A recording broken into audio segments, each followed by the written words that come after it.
Welcome to my YouTube channel dear students. इस video में मैं आपको जो रिड्यूस सिलेबस कंप्यूटर एप्लीकेशन का है फॉर क्लास 10th बोर्ड, जिसका सब्जेक्ट कोड 165 है, उसके बारे में मैं आपको बताऊंगी क्या क्या सीबीएसई ने रिड्यूस किया है। तो हमारे यूनिट 1 में देखिए नेटवर्किंग है। नेटवर्किंग में आपको कौन कौन से टर्म्स पढ़ने हैं? Internet, SMTP, POP3, HTTP protocols पढ़ने हैं आपको, और साथ ही में सर्विसेज, वेब सर्विसेज के बारे में पढ़ने हैं और मोबाइल सर्विसेज। तो हम सबसे पहले इसे हम कंप्लीट करेंगे। तो ये पहले नेटवर्किंग के क्वेश्चंस केवल 5 मार्क्स तक आते थे, लेकिन इस बार रिड्यूस सिलेबस ड्यू टू कोविड-19 पैंडमिक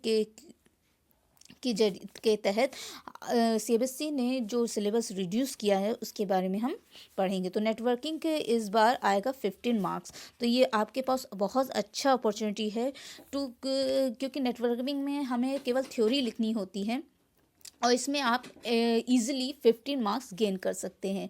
तो सबसे पहले मैं आपको नेटवर्किंग का पूरा यूनिट कंप्लीट कर दूंगी, ठीक है ना। फिर मैं आपको एक शेड्यूल दे रही हूँ किस दिन ये शेड्यूल कंप्लीट हो जाएंगे। तो चलिए सबसे पहले हम लोग नेटवर्किंग के यूनिट के सारे टर्म्स कंप्लीट कर लेते हैं।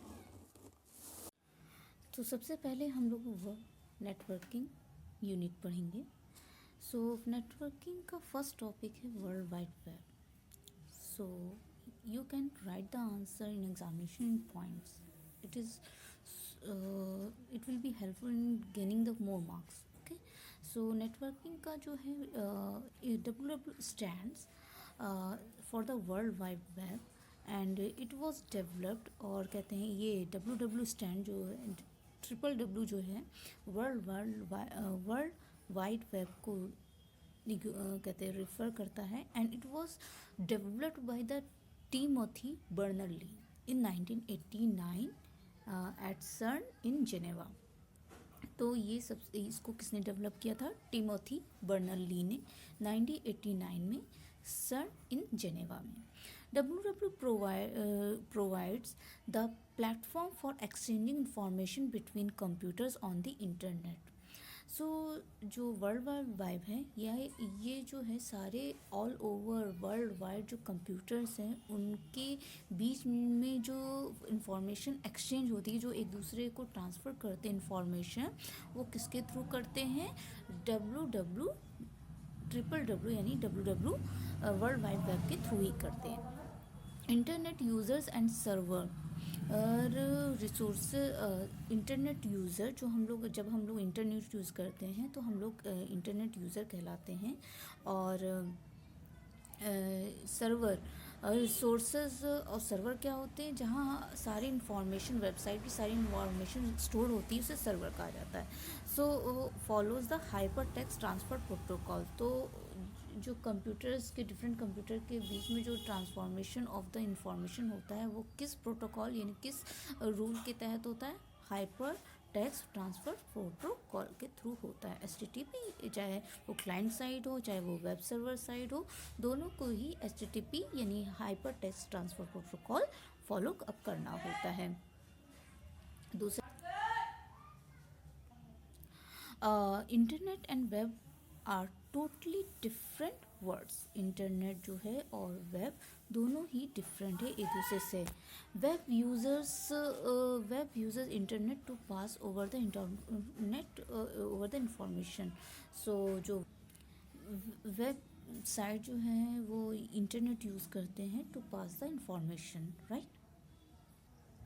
अब बात करते हैं वेब सर्वर। वेब सर्वर क्या होता है? Web server is the storage area of all the websites of web content. जितना भी वेबसाइट स्टोर होती है, कहाँ स्टोर होती है? वेब सर्वर पर जितनी भी। सो इसे कह सकते हैं कि library of the all websites, ठीक है ना। ये web server is behave like a library, और इसके साथ ही ये सारी वेबसाइट्स को होस्ट भी करता है। Main function of the server to store, process and deliver the web pages to the user. Web server का मेन वर्क क्या होता है कि सारी वेबसाइट्स को स्टोर करना, प्रोसेस करना और डिलीवर करना क्लाइंट साइड की डिमांड पर। एग्जाम्पल ऑफ वेब सर्वर की कौन कौन से एग्जाम्पल है? अपाचे HTTP सर्वर है, इंटरनेट इंफॉर्मेशन सर्विसेज हैं। तो यहाँ पे आप 2 एग्जाम्पल लिख के एक पॉइंट बना सकते हैं। Next one, web server provides an area to store all the website एक स्टोरेज एरिया प्रोवाइड करता है सारी वेबसाइट्स को।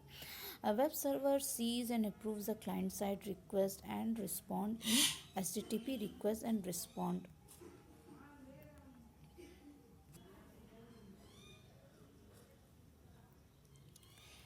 तो बात करते हैं जब वेब सर्वर जब हम वेब सर्वर में कोई भी क्लाइंट कोई भी वेबसाइट देखने की डिमांड करता है, सेंड करता है, रिक्वेस्ट करता है सर्वर को, तो वो रिस्पॉन्स किसमें करता है? वो रिक्वेस्ट रिस्पॉन्स करता है और रिसीव करता है।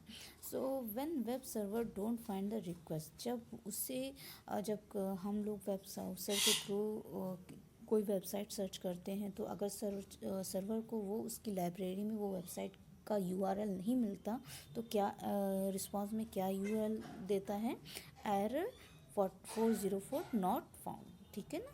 तो इसको एक फिगर के थ्रू समझ सकते हैं कि जैसे कि यहाँ पे वेब सर्वर है, वेब क्लाइंट है, मान लिया हम लोग यूज़र हैं, वेब ब्राउज़र के थ्रू हम एक वेबसाइट का URL लिखते हैं और ये सेंड करते रिक्वेस्ट टू वेब सर्वर, यानी जो वेब सर्वर है library of all website, storage area of all website, वहाँ पे सेंड करते हैं। तो ये किस फॉर्मेट में जाता है? HTTP रिक्वेस्ट में। ठीक है ना? फिर अगर उसको मिल जाती है वेबसाइट का, वो मिल जाता है URL, और वो तो फिर वो उसको क्लाइंट साइट में भेज देता है HTTP रिस्पॉन्स करके। अगर ये वेबसाइट उसको नहीं मिल पाती है, तो वो कहेगा this type of URL of that website is not found in its library. उसकी लाइब्रेरी में ये URL नहीं मिला है, उस टाइप की वेबसाइट नहीं एग्जिस्ट करती है।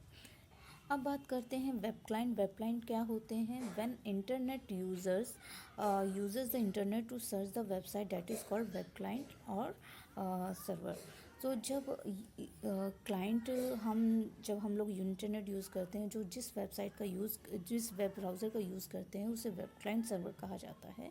और ये सारे वेब ब्राउज़र को रेफ़र करता है। Web browser and sends HTTP request and gets HTTP response.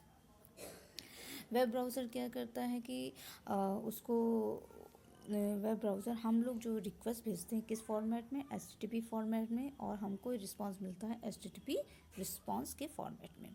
दूसरा देखते, web browser stores user data in cookies in local machine. जब आपने देखा हो कि आपके वेब ब्राउज़र में आपकी सारी डिटेल, यानी आपने कौन सर्च हिस्ट्री, आपने कौन कौन सी वेबसाइट सर्च की, वो किस फॉर्मेट में सबमिट हो जाता है, स्टोर हो जाता है आपकी वेब ब्राउज़र के एक स्टोरेज एरिया होता है, जहाँ आपकी सारी डिटेल्स, यानी आपने कौन सी वेबसाइट पे गए, आपने कितनी बार उस वेबसाइट को विज़िट किया, किस टाइम पे किया, किस डेट को विज़िट किया, ये सारी कहाँ स्टोर हो जाती? कुकीज़ में, वेब ब्राउज़र के कुकीज़ में।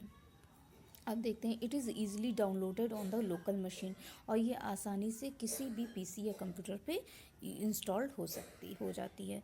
अब देखिए नेक्स्ट है आपका कि कौन कौन से एग्जाम्पल लिखने हैं, तो आप इसमें लिख सकते हैं गूगल क्रोम और इंटरनेट एक्सप्लोरर। तो मुझे आई होप कि आप लोगों को ये बहुत ज़्यादा इफ़ेक्टिव है। आगे भी हम कंटिन्यू करेंगे। टाइम लिमिट के थ्रू हम ज़्यादा इस पर अपलोड नहीं कर सकते।